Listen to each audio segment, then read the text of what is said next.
Well, hey everybody. Today we're going to dive into another installment of our Elevate series as we tackle a topic that I think will be really helpful for all of us. But as we begin our time together today, I want you to think back to when you were in elementary school.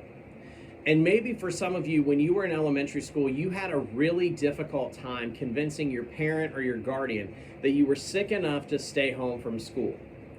For me, that was definitely the case, as I basically had to be on the verge of death for my mom to actually let me stay home from school. And I can remember that there was one time when I was in sixth grade and I tweaked my knee really bad when I was at basketball practice. And I knew something had happened, but I didn't want to say anything to anybody, and so I continued on for several weeks. And I didn't think that it was really that big of a deal. And at the end of the basketball season, I finally went to my parents and I told them what had happened and that I was still having significant issues with just moving my knee, even to the point that it was starting to hurt to walk on. And in normal fashion, my mom didn't believe me. She didn't think that I was seriously hurt. She calmed me down a little bit and then she told me to stop being dramatic. Now, for another week or so, this process went on and my mom thought I was just faking. And she had reason to think that I was faking because, well, let's be honest, I can be a little bit dramatic. And remember, now, my mom was a real sweet person, but finally a few days later, she finally caught on that something was obviously wrong, and she took me to the doctor. And after a few x-rays, the doctor confirmed that I had literally torn all of the cartilage off of one of my kneecaps. You see, time and perspective are amazing teachers. And although I avoided surgery, I did have to wear this massive and awkward brace on my leg for a few months. And I had to have it on all the time except when I showered. And it included me wearing it during our yearly awards, which also happened to be the same year that Forrest Gump came out. So you can just imagine the mockery that took place from my classmates. But looking back, I realized why my mom was so hard on me. It's because we didn't have a lot. And me having this injury would mean I couldn't go to school for a while. And if I couldn't go to school, that meant my mom couldn't go to work. And if my mom didn't go to work, that meant she wouldn't get paid. And her not getting paid would have a greater effect on our entire family. You see, now as I look back, there's some empathy and compassion because I realized my parents just wanted to toughen me up. But at the time, it definitely didn't feel that way. You see, instead, I placed a very unhealthy amount of pressure on myself. I told myself things like I couldn't fail, I couldn't be hurt, I couldn't be wrong. And I carried that pressure with me into high school. And so when I went through things like getting rejected by a pretty girl, which happened a lot, or passing up the game-winning shot at the buzzer, or getting spiked while running in a track meet and refusing to tell anybody, I felt things like hurt and anger and embarrassment and sadness. And on the one hand, I wanted to express those emotions and get them out. But on the other hand, I found myself thinking about what my parents would say and hearing them say things like, "You're fine. Stop faking. Be a winner." Maybe you can relate to that version of me. There are all kinds of ways that we try to deal or not deal with difficult and painful situations. Maybe you kind of feel like you bounce back and forth, trying to process things and trying to stuff things in like I did. Maybe you say things like, well, I'd rather just not have painful and difficult things to deal with at all. And if that's you, I totally get that. But the problem is, in life, you're going to face some tough stuff, especially in high school. And even if you're in that small percentage that kind of gets by without facing difficult things in high school, it will happen eventually. We all deal with this stuff at some point. And so for the sake of today, we're going to talk about the difficult stuff that comes our way in the form of loss. Let me give you some examples. We lose something. Maybe we lose our hope or our confidence. Maybe we get injured or we lose our ability to play this season. Maybe we suffer an illness and we lose our health for a bit. Maybe we have to lose our dream of a college because we're just not making the right grades. Or maybe we lose someone. Maybe it's a friendship that fades, or a friend that moves away, or a breakup that happens. Maybe a grandparent is moved into an assisted living facility and they'll no longer be right down the road. Or maybe a pet passes away, or somebody close to you passes away. Or maybe it's the loss of a celebrity who you've never met, but you've always kind of admired from afar. You see, when we suffer loss, which we all inevitably will, it's natural for us to experience grief. We all experience grief in our own way. Now, before we go any further, it's important to define grief, and we're going to use this definition throughout the lesson today. You see, grief is a sadness that comes with the loss of something or someone that you care about. It's the feelings that we experience in the aftermath of the loss, and we all deal with these emotions differently. For example, some of us, we get them out. We lash out with outbursts and anger. We blame other people and we take it out on people that are closest to us. Some of us, we keep things in. We tell ourselves, suck it up or you're fine. And we suppress our feelings and we suffer in silence. Or maybe we try to numb our pain by turning to something that will distract us from thinking about it. But however we react, I think all of us at some point or another will probably ask the question, where's God? And this is a big question that's asked by a lot of people throughout history who've experienced loss. And there's never an easy answer to loss.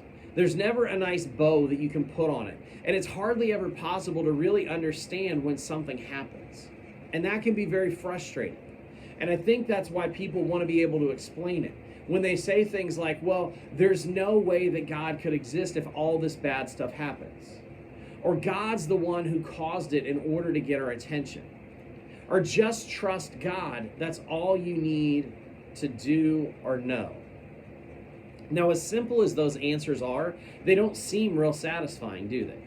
They seem to leave us wondering, well, is that it? Which of these answers is really the truth? Isn't there more to the story? And that's what we want to talk about today. Now, the first 4 books of the New Testament are known as the Gospels. And they're intricate narratives, both firsthand accounts and interviews with eyewitnesses about the example, life, and teaching of Jesus. And since Jesus revealed to us the heart and character of God, it's important for us to note what's in these 4 books. And one of Jesus' closest friends was a guy named John. Now, John was most likely a teenager when he started following Jesus. And one dramatic event that John remembered and recorded about Jesus starts this way. It says, now a man named Lazarus was sick. He was from Bethany, the village of Mary and her sister Martha. This Mary, whose brother Lazarus now lay sick, was the same one who poured perfume on the Lord and wiped his feet with her hair. So the sisters sent word to Jesus, Lord, the one you love is sick. Now, just from reading these few verses, we see that Lazarus wasn't an ordinary guy. There was a friendship, there was a closeness between him and Jesus, and also between his family and Jesus. Even his sisters, when talking to Jesus, referred to Lazarus as the one you love. So who are we talking about here with Lazarus? It's one of Jesus' best friends who comes down with a major sickness and things really didn't look good. Now we fast forward in the story a little bit and it says, on his arrival, Jesus found that Lazarus had already been in the tomb for 4 days. Now Bethany was less than 2 miles from Jerusalem, and many Jews had come to Martha and Mary to comfort them in their loss of their brother. When Martha heard that Jesus was coming, she went out to meet him, but Mary stayed at home. So, Jesus was late. Even though he got the message that Lazarus was sick, he waited before he responded. And the sisters suffered a loss. Lazarus was gone. And Martha wasn't about it. And so she had something to say to Jesus. So as she runs to Jesus, she says, Lord, if you had been here, my brother would not have died. You see, Martha goes straight to Jesus and decides to confront him. In fact, she goes face to face with him halfway down the road. And as soon as she sees him, she tells him exactly what she thought. Gloves off, brutal honesty, raw emotion. Jesus, where were you? Why did you take so long? I thought you loved him. How could you let this happen? Now, as you think about this, maybe you've heard a phrase, well, you just put a Band-Aid on it. And the idea with that is that you're just covering up the pain and you're not really dealing with the root issue. And sometimes that's what we do with our grief. We stuff it down, we cover it up, we act like we're fine even though we're not. But that's not how Martha interacted with Jesus. You see, she ripped the Band-Aid clean off. And she said, if you had showed up, Jesus, this wouldn't have happened. And you may ask, well, is that even allowed? Like, can you talk to Jesus that way? Can you, if we do, will Jesus lose his temper with us? Will he lecture us? Will he put us in our place? Will he ignore us? Will he tell us, just get your stuff together and trust God? Not even close. Because here's how Jesus responds. It says, when Jesus saw her weeping, and the Jews who had come along with her also weeping, he was deeply moved in spirit and troubled. Where have you laid him? He asked. Come and see, Lord, they replied. Jesus wept. Then the Jews said, see how he loved him. You see, look at how Jesus got into the middle of the emotion. He was deeply moved. He was troubled. He wept. So much so that the people even said, see how much Jesus loved him. Now here's a massively important thing for you and I to remember, is this: Jesus is with us in our grief. Jesus is with us in our grief. So whatever loss we're going through, Jesus is right there with us, feeling it with us. And one way that we know that God is good is because when we encounter painful things, God isn't absent. God didn't cause it, and God isn't telling us, well, just trust everything will work out fine. No, God is literally with you in the pain, walking alongside you. So when you go through a physical sickness, or when you feel lonely because there's conflict between you and a friend, or when you're sad because a celebrity that you look up to passes away, Jesus is right there with you, feeling it with you. Now, the story of Lazarus doesn't end there. In fact, Lazarus' family eventually witnesses a miracle when Jesus raises him back to life. But I think it's important to understand that Jesus performed the miracle after he went to the tomb. He didn't show up on the scene and immediately fix everything. He didn't just brush aside the sadness or the anger. He didn't bypass the hurt. He felt and he grieved with them. And this lines up with what we learn about God in the Old Testament during a particularly challenging time in Israel's history. Because the city of Jerusalem, in this particular story that we're going to look at next, had been destroyed, and the people were being removed from it with no guarantee that they'd ever see their homeland again. And in the middle of their loss, this is the message that God gives the author, Isaiah, to deliver to Israel. He says, even in your old age and gray hairs, I am he. I am he who will sustain you. I have made you and I will carry you.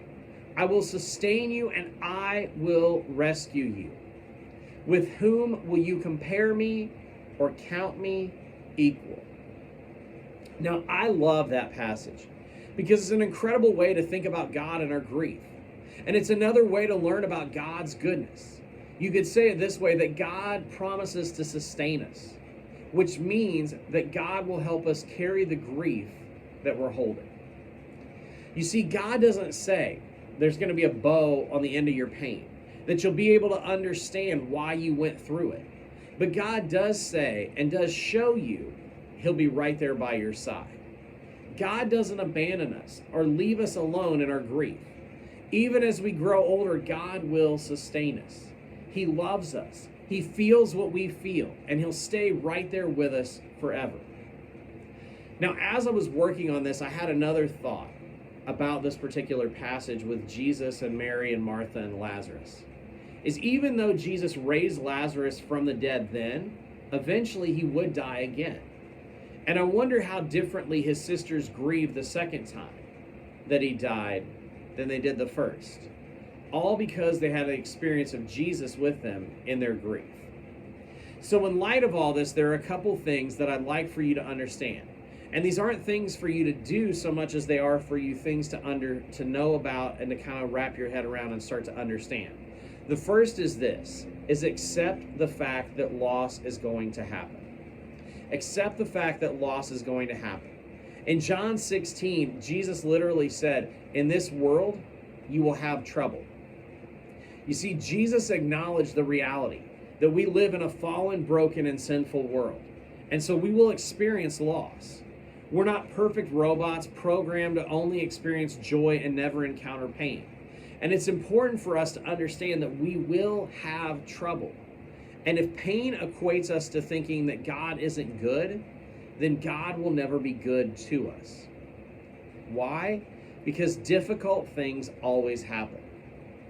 But Jesus didn't stop there. He continues on in John 16. He says, "But take heart, I have overcome the world." You see, God is bigger than what happens to us. And God is constantly working, even when it feels like there's no hope. In fact, God is so big that he can turn what's broken into something beautiful. He can actually grow our faith through tough times. And that's the second thing that we need to know, which is acknowledge that we can experience more of God's goodness when we experience loss. Because God is good and God feels with us and carries our grief, we can actually experience God in a deeper way when tough times hit. And in the same way that you and I can discover how close and how good God is when we face something bad, we need to be ready to draw closer to him. And not only that, we can actually draw closer to the people God brings into our lives. Because God will provide people to show up. Because that's a part of how God shows up. Listen to these words that Jesus said in Matthew 5. He says, "Blessed are those who mourn, for they will be comforted." In other words, it's okay for you and I to express grief when we're feeling it, because we will be blessed and comforted because of it. So remember, Jesus is with us in our grief. He meets us in our suffering in the big ways and in some of the smallest and most simple ways. Jesus comforts us with his presence and with the presence of other people, because Jesus grieves with us. And his big, compassionate love is always moving towards us. So as you hear these words today, I hope that they've been encouraging and helpful to you.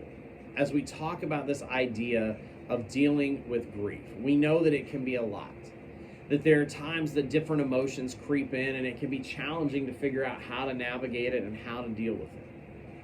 And again, we hope that you will take what you've heard today, that you'll wrestle with some of this, and that you'll start to really find healthy ways to deal with your grief, to understand that God is with you through it all. And as you do, I want you to know that if you come and you join us in person, we meet from Sunday nights 6 to 8 p.m. in the youth room at New Hope Church. We hope that you'll come and join us, that if you come and join us there, that you will have a group of people that will help you in your small group to walk through the issues that you're facing, the obstacles that come your way, the challenges and the difficulties that you encounter on a daily basis.